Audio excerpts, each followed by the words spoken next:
The following video contains language from audio interfaces that some might find offensive, and one use of stairs. Oi mate, your maker's spelled audio wrong. It don't end with an ENT. What? What you talking about? Oh no, that's my makers, isn't it, Audient? Oh right, sorry mate, I thought they'd just fucked your box up. Nah, that's my name, mate. Anyway, what about you? You do all that secure online payment encryption bollocks? Eh? That SSL shit. Oh no, you silly That's my name, innit? SSL, Solid State Logic, mate. That's who makes me. Oh right, what's all that 4K shit you got going on? Is that like them fancy cameras and stuff? Nah mate, that's my legacy, 4000 series, my heritage. Oh right, yeah, all them G series and shit. I think I've heard of them. Yeah, that's it. Anyway, what's going on here? You know one of them blokes that thinks they own the place, the fat one that took us out our boxes? Yeah, I think they do own the place, mate. Well, the fat one sets me up, all nice like, and then starts trying to short me out, plugging me fucking outputs into me fucking inputs and all kinds of stupid shit. What the fuck's that all about? Oh, fuck no, some sort of bellend if you ask me. Fucking hours he was pissing around, recording the same fucking thing over and over like. Oh, here we go. You're off for recording duties, mate. Good luck, mate. Make sure you don't plug your fucking head into your fucking arsehole like he did with me. Oh, the murder of fruit salad. Hello, James here. In this video, we're going to be comparing two of the most popular and similarly priced desktop-style audio interfaces, the SSL2 and the Audient ID14. Both units are 2-in, 2-out interfaces and connect to your computer via USB. They work on both Mac and PC. For full disclosure, we have not had any contact with either SSL or Audient for this review and have purchased both units ourselves so as we can give a completely unbiased review. Let's cover the SSL first. This voiceover is being recorded using the mic pre's on this unit with no external processing. This is a slightly larger unit than the Audient and doesn't feel quite as well built, although it's still solid. The body is mainly plastic with a metal front panel and it feels quite lightweight for its size. In the box we get a fold-out quick start guide, and a nice touch is that we get two USB cables. This is a USB-C device and it's much appreciated to have both a USB-C to C and C to A cable included in the box. On the front panel we have controls for our two input channels. From top to bottom, these consist of 3 locking push buttons for 48V phantom power, the line input selector, and high impedance for plugging a guitar or bass straight in. Below these are 5-segment input level meters, a gain pot, and then the 4K button. We'll come back to the 4K button in a bit. In the middle we have a large monitor level control, and to the right of this a monitor mix knob, which enables us to hear only the input source if turned all the way to the left, only the USB source if turned all the way to the right, and a combination of the two if positioned somewhere in between. There is an intriguing stereo button to the left of this knob, and this pans input 1 to the left and input 2 to the right if you've connected a stereo source. If you've connected two mono sources, say a vocal mic in input 1 and a guitar in input 2, then leave this unpressed or you'll get your vocal in the left ear only and your guitar in the right. Below this we have a USB power indicator and then headphone volume at the bottom. Moving round to the back panel, we have our USB-C socket, below which is a Kensington lock port. Don't get this mixed up as they are very similar in profile. A single headphone out, line outputs on balanced TRS jack, and our two inputs on combi connectors. These allow for either XLR or jack to be plugged in. The Audient has a slightly smaller footprint and a few different features, so let's look at that. The voiceover for this section is being recorded using the Audient mic preamps with no external processing. Again, a USB cable is supplied in the box along with a much higher quality quick start guide and an external power supply. This only needs to be plugged in if you require phantom power. If you don't, the unit is quite happy running on bus power. The unit is of all metal construction and feels weighty for its size. Even the knobs on the front panel are metal and lack the slightly plasticky feel of the SSL. On the left we have our two input gain controls with individual channel switches for phantom power underneath. These are miniature toggle style switches and do look a little vulnerable, but they are firmly fixed to the front panel so this shouldn't be a problem in real world use. In the middle we have 8-segment LED meters and, unlike the SSL, these meter the outputs only. For input metering you'll need to look at your DAW. To the right of these is a large rotary encoder. This has several different functions and is actually an encoder rather than a simple volume pot as found on the SSL. There are 3 buttons underneath this that select its basic functionality. The first button sets it to output volume through the monitor outputs, the second is customizable by the user, and we'll come back to that later, and the third selects headphone volume. On the back panel we have our 12V input for the included power supply, a USB-B type connector, and optical input enabling 2-channel expansion via SpeedIF or 8-channel expansion via ADAT, monitor outputs on TRS jack, and mic and line inputs on combi connectors. Our headphone output can be found on the front of the unit alongside a discrete Class A JFET DI input. There is also a Kensington lock which can be found on the side. So, on the face of it, 2 very similarly spec'd interfaces with similar form factors. Let's have a look at the differences between them. The most obvious when looking at the SSL are those 4K buttons. This has nothing to do with resolution, as camera buffs might think, but attempts to model some of the analog mojo found on classic SSL 4K series consoles. Here's what SSL have to say about it. We'll use the preamps in the SSL for this and switch 4K on and off several times. Engaging this switch allows you to add some extra analog magic to your input when you need it. It injects a combination of high-frequency EQ boost together with some finely tuned harmonic distortion to help enhance sounds. We have found it to be particularly pleasant on sources such as vocals and acoustic guitar.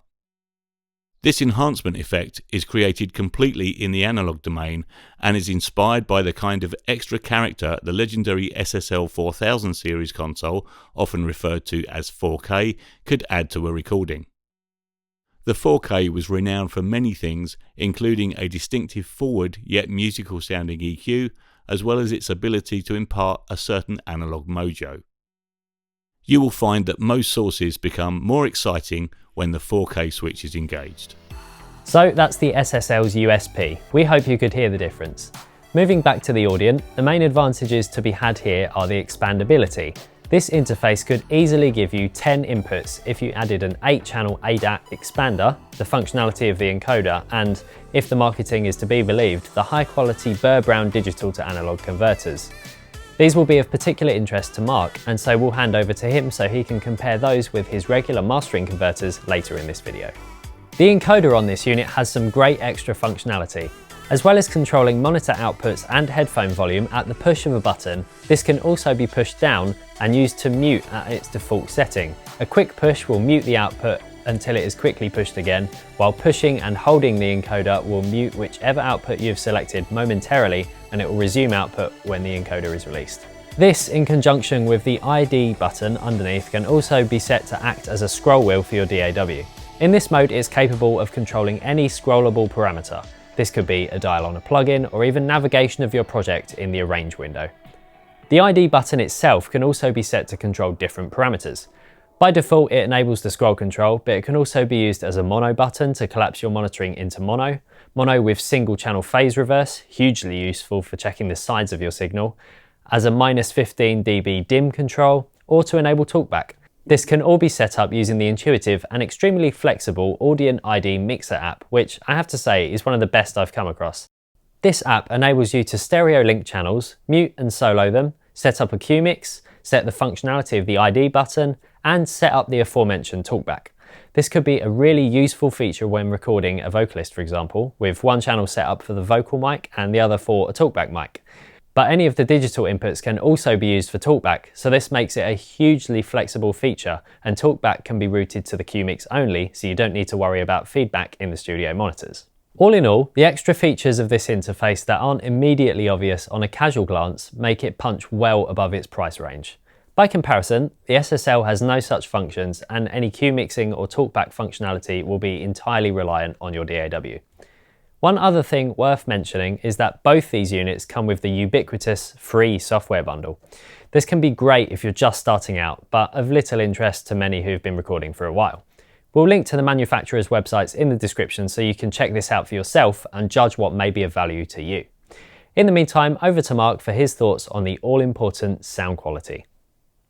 To test the sound quality of these two devices, I thought we'd do something a bit different. The temptation is to record some average acoustic guitar and fairly lame vocals into each, but the performance differences surpass any differences in sound quality, and anyway, I don't really care about mic preamps, as regular viewers of this channel will know. Suffice to say that the mic preamps in both of these are clean and excellent. I'm more interested in the quality of the converters, which often gets overlooked in audio interface reviews. Side-by-side A/B comparisons revealed little to no difference in subjective sound quality between either of these, and when I threw my regular mastering converters into the equation, it was pretty much impossible to reliably identify them in a blind test. So I thought, I know, why don't I record some audio out of each interface and back in using its analog outputs and inputs, and then take that audio and record that back in, and then take that audio and record that back in, and repeat that 500 times. So that's what I did, and here's what we ended up with. So let's take a listen to the SSL first. Here's the original audio file.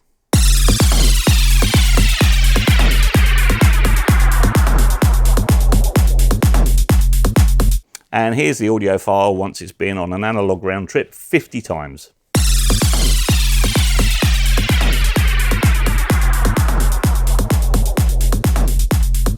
Now let's go up in increments of 50 until we reach 500.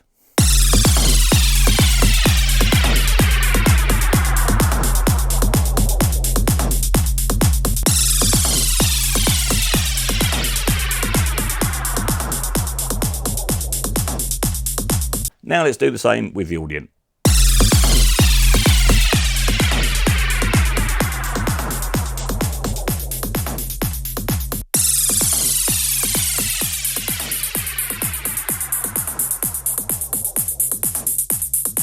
Let's compare the SSL with the Audient after 50 round trips.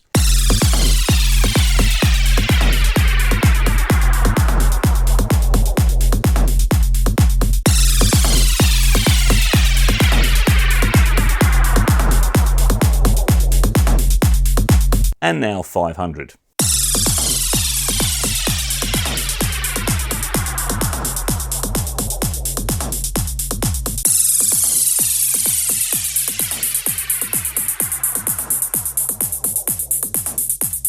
So we can hear that the Audient has lost most of its low end and gained some pretty crispy highs. The SSL has fared far better and lost probably nothing that couldn't really be EQ'd back in. So technically the SSL outperforms the Audient in terms of converter quality, so it looks like Audient's marketing around the high-end Burr Brown converters is just that. However, 500 trips out to analog land and back in again is insane, and both these units offer incredible conversion for the money. I'm blown away by the quality of these. They stand head and shoulders next to converters costing 10 times as much. So what have we learned from this little experience? Well, I've learned that I prefer the Audient. James has learned he prefers the SSL. What do you prefer about that? I just prefer the kind of general, as it says in their description, the kind of mojo-iness of it. Especially with the 4K button turned on. Yeah, now I don't like that. I'd much rather leave any 4K mojo or anything like that to the mix stage and get a super clean recording on the way in. I do slightly, if you take the 4K out of the equation on that one, I do slightly prefer the mic preamps on this, but like that much, I'd happily use They're very close. I'd happily use either. What I do like about this is the fact that I'm glad I read the manual, because there's a lot of hidden functionality with that. Yeah, because you'd never know with just the 3 buttons on there. No, that does some great stuff. The fact that you can push it and mute, and you can program the ID button to do mono or phase reverse, and that you can use this to scroll through your arrange window on the DAW is brilliant. Yeah, like set your volume, forget it, and then you want to scroll around or you want to adjust a plug-in or something like that. I had no idea you could do that. So that's great. In terms of sound quality, there's nothing in it really, is there? I know this came off slightly worse after 500 round trips. Yeah, but as you said earlier in the video, you're never going to do that in the real studio environment, really. You're never going to put something in and out 500 times. Yeah, and after 50 trips through, you couldn't really tell between them, and you're never even going to do that. I mean, if you're going out into a hardware compressor and back in again, that's once or twice, maybe at a push. But yeah, the quality of the converters is absolutely stunning. Yeah. So what have you guys got to say for yourselves? That plugging our arseholes into our faces kind of makes sense now, and I won. Ha ha ha ha. Bollocks! He said my mic preamps were slightly better. Yeah, but you ain't got that 4K mojo, mate. Well, I've got a more versatile knob. Keep your sex bits out of it, dirty boy. So, who's best then? To be honest, mate, I think we've both got our strengths and we both sound great. So if you're choosing between us, choose the features that will serve you best. If you want the 4K, pick me. And if you want the extra features of my encoder, ID button, a slightly smaller all-metal construction, and my lovely QMix app, then pick me. Right, you cunts, get the fucking fruit salad in. Let's have a party.